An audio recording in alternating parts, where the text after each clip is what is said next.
आथिंजों ओरै drugs free खालाम जौ जुवा नागार होनबा ज' रेलि खालामबा खारो एनिथिं एमजे बिथाङा सोर बिथाङा बर' जाथिनि एबा एबसुनि सोमोन्दै मा मिथिगौ थारैनो एनिथिं एमजे बिथाङा एबसुनि खामानि मावनायखौ लाजि फोनांदों नामा बिथाङा बड'फा उपेन्द्रनाथ ब्रह्मनि गोथार सानस्रिखौ लाजि फोनांनाय जादों नामा नंगौ बर' हारिनि थामोनथा रैखाथिनि थाखाय थाद'नाय गैयै सान हर दुलाराय बर' फरायसा आफादा बायदि बायदि हाबाफारि रनसायनानै खामानि मावबोगासिनो दं बे समावनो बावैसो जालांनाय 52थि थान्दै ज' खन्थाइजों लोब्बा लाखिनानै क'क्राझार जिल्ला दुलाराय बर' फरायसा आफादा ड्राग्स आरो फेग्रा मुवा बेसाद होबथानायनि सायाव हानजा सरनाय हाबाफारि लानायखौ इउटुबार एनिथिं एमजे बिथाङा गावनि इउटुबनि गेजेरजों एबसुनि गोख्रों खामानि मावनायखौ लाजि फोनांनाय नुनो मोन्दों दुलाराय बर' फरायसा आफादनि खामानि मावनायखौ आरो बिदि लाजि फोनांबावोब्ला उननि समाव गोख्रों राहा लागोन इउटुबार एनिथिं एमजेनि सायाव होनना फोरमायदों सा क'क्राझार दख'रा दुलाराय बर' फरायसा आफादा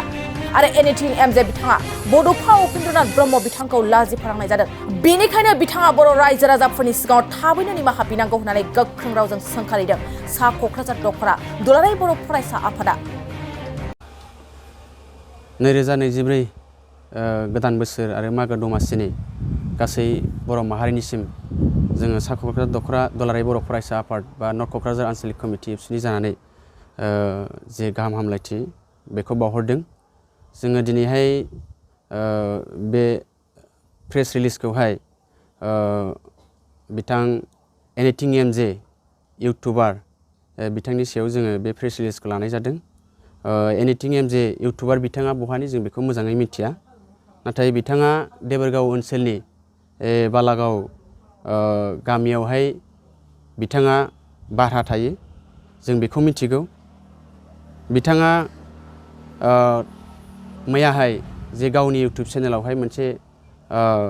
भिडिअ आपल'ड खालामदों जोंनि क'क्राझार जिल्ला दुलाराय बर' फरायसा आफादनि जे जानुवारि दाननि 12, 13 आरो 14 अक्ट'आव जानानै थांनाय जिल्ला एबसुनि 52थि थान्दै जख'न्थाइ बेजों लोब्बा लाखिनानै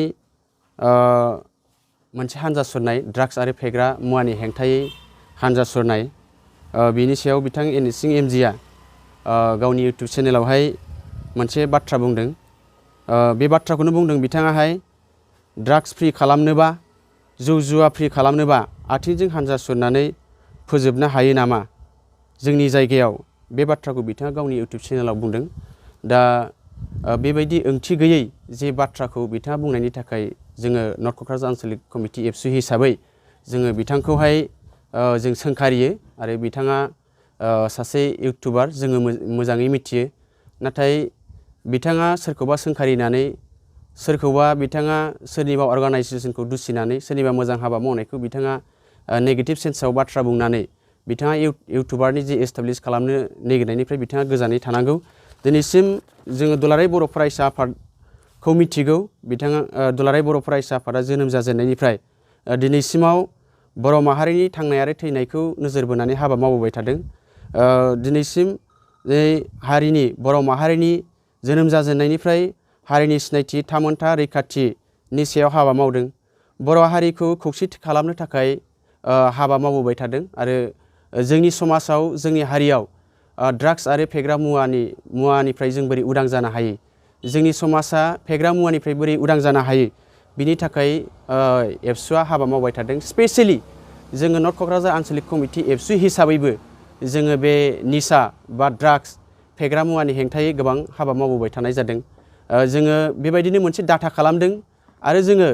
फेब्रुवारि मासनिफ्राय अक्ट'बर माससिमाव जों मोनसे डाटा खालामनानै मोननो हादों जों दख'रा आफादाहाय जोङो सा 45 जे ड्राग्स एडिक्टेड जानाय जोङो सुबुंफोरखौ मोननो हादों आरो बेनि गेजेराव अभारड'स जानानै जे जिउ गोमानाय जों बेखौबो जोङो मोननो हादों जोङो बेखौ दुखु मोननानै जों दख'रा आफादा नर्थ क'क्राझार आन्चलिक कमिटि एबसुआ जोङो अक्ट'बर दानावहाय 2023 मायथाइनि अक्ट'बर दानावहाय 15, 16 आरो 17 अक्ट'बरावहाय जोङो मोनसे सानथामनि हाबाफारि मोनसे साइकेल सा 800 जोङो सुबुंफ्रा जोङो साइकेल सालायदों सानथामनि हाबाफारि लानानै आरो बेवहाय जोङो गामि गामि जोङो साइकेल सालायनानै जोङो सानथामनि गेजेराव जोङो 140 किल'मिटार जोङो साइकेल सालायनानै गामि गामि जोङो ड्राग्सनि हेंथायै जोङो मोनसे स्ल'गान होदों। दा जोङो बिनिफ्राय मोननो हादों जोंनि जे जोङो ड्राग्स बे साइकेल हान्जा सुरनायनिफ्राय जोङो मोननो हादों जोंनि गोबां गार्जेनफ्रा खोब मोजां मोनदों आरो गोबां गार्जेनफ्रा जोंजों रायलायदों। रिलेट खालामखांनायनि उनाव बिथांमोनहा जोंजों रायलायदों जे गावसिनि गथ'खौ जोंनि सिगाङाव फोरमायदों। बिथांमोनहा गावसिनि बाथ्राजों बुंदों जोंनि गथ' जोंनि फिसायाबो फेग्रा मुवा बाहायनानै जोंजों न'खराव दुम-दाखाल खालामग्रा जाबाय। नोंसोरो नोंसिनि अफिसाव लानानै थांनानै मोजां बुजायनानै दोनहैदो। बेबायदि होननानै जोङो गोबां नङाब्लाबो जोङो जायखिनिफ्रा बेबायदि खालामदों बेखौ जोङो जोंनि अफिसाव सासे सानैखौ जोङो लाबोनानैबो दोनफैनाय जादों। जोंनाव बेबायदि जोंनाव रिपर्टआ दङ। आरो बेबायदि हाबा मावनायनि समाव दिनै एनिथिं एमजे बिथाङा जे दुलाराय बर' फरायसा आफादनि जे बे हाबा मावनायखौ दिनै बिथाङा बेबायदि मोनसे रंजानायनि मोनसे भिडिअ बानायनानै बिथाङा जोंनि बे एगेन्स्टआव भिडिअ बानायनानै जुदि गावखौ बेबायदि जुदि इउटुबार खालामनो सानदोंब्ला बेनिफ्राय गोजानाव थानांगौ। आरो जोंनि समाजा जोंनि लाइमोनफ्रा जोंनि माहारिया बेबायदि आननेसेसारि गावनि इउटुब चेनेलाव भिडिअ बानायग्रा इउटुबनिफ्राय जोङो गोजानाव थानांगौ। आरो बेनिफ्राय जोङो खावलायो एनिथिं एमजे इउटुबारनि जे चेनेल बेखौ जोंनि समाजाव जोंनि लाइमोनफ्रा आनफल' खालामनांगौ। बेखौनो जोङो दख'र आफाद बा नर्थ क'क्राझार आनसलिक एबसुनिफ्राय खावलायो। आरो नेक्स्टआव बिथाङा बेबायदि आरो गोदान बेबायदि जोंनि समाजनि मोजां हाबा मावनायनि सायाव जोंनि माहारिनि जोंनि दुलाराय बर' फरायसा आफादनि हाबा मावनायनि सायाव बेबायदि भिडिअ बानायबावोब्ला बिनि सायाव जों दख'र आफाद हिसाबैबो गोख्रोङै जोङो माबा मोनसे इनिसियेटिभ लागोन। बिनि थाखाय जोङो दिनै स्ट्रंलि जों बेवहाय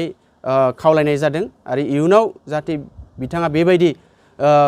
भिडिअ बानाया जों बेखौनो खावलायो। बिथाङा सासे इउटुबार हिसाबै इउटुबनि खामानिखौ मावबाय थाथों। बिथाङा इउटुबनि नलेज दं हिसाबै जे बिथांनि जे